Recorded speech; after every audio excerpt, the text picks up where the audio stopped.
Purwojati winantu puji rahayu, Satrio Pandhita Piningit sejatinya diasuh oleh Sabdo Palonoyo Genggong.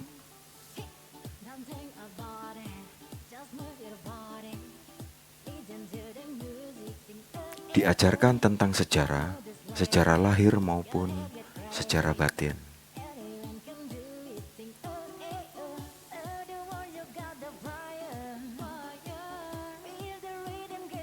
Sehingga yang semula samar menjadi terang dan jelas.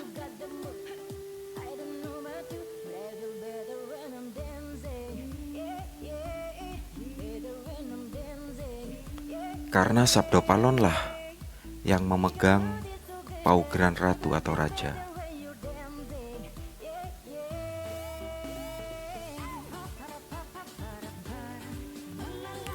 Yang tidak samar menilai satu persatu setiap titah dan mengetahui setiap isi hati.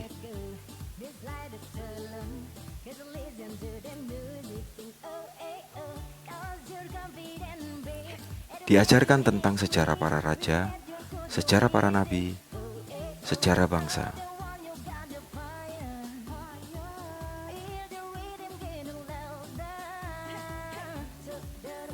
Diajarkan juga tentang amanah para ratu atau raja, amanah para nabi, amanah bangsa.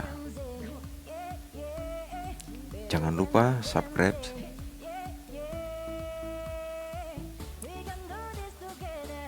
Terima kasih.